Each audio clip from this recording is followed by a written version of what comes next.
5. A familiar world.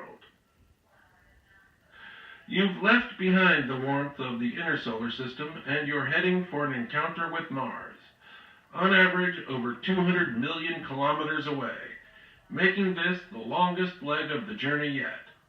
And beyond Mars lies the asteroid belt, one of the most perilous parts of the trip. Is it possible to safely fly through it?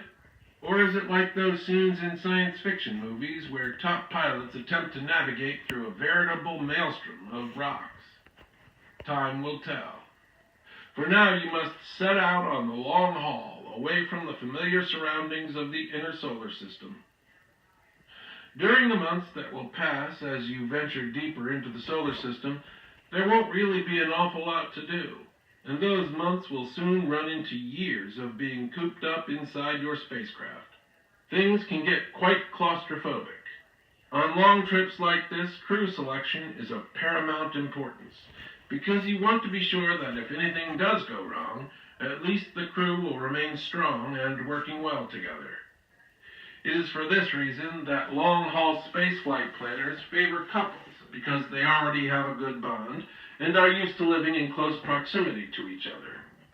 Although, of course, sending couples into space means that before long, natural urges will take over and they will want to demonstrate their love for each other in a rather more physical way.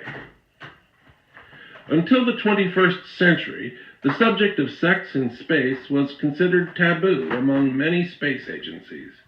But with astronauts spending more time on board the International Space Station, researchers started to investigate the impact weightlessness would have on this fundamental human activity, not to mention its effect on procreation and pregnancy. There are social concerns too, as the development of intimate relationships within a small crew can lead to issues with performance, and even the safety or ultimate success of a mission. But here we'll consider only the logistics of the physical act. For ships with artificial gravity, it is not so much of an issue.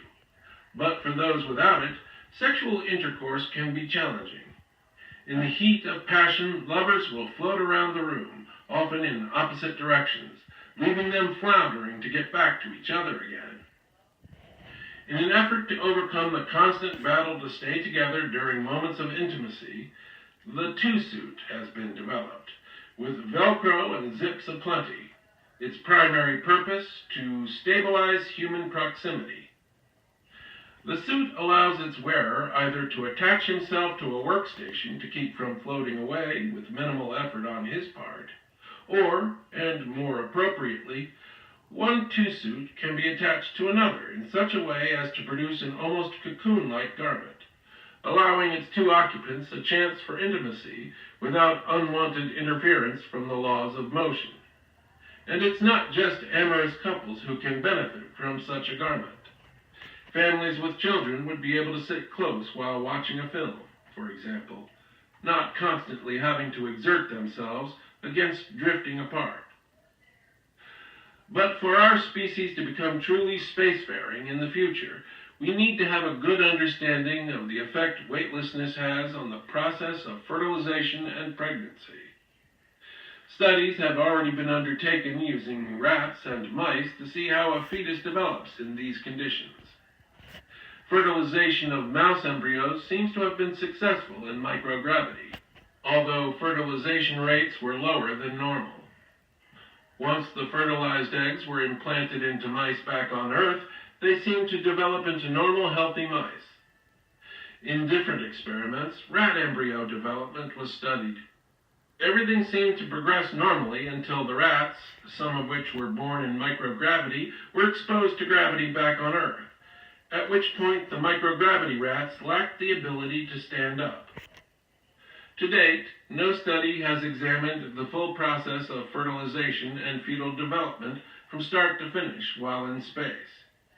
But it looks as though the main issues will be experienced once those born in weightless conditions return to a planet with normal gravity.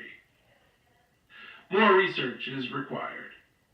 If we are ever to reach out among the stars and colonize distant planets, then procreation will be an essential part of the process. and will clearly be paramount to the survival of our species.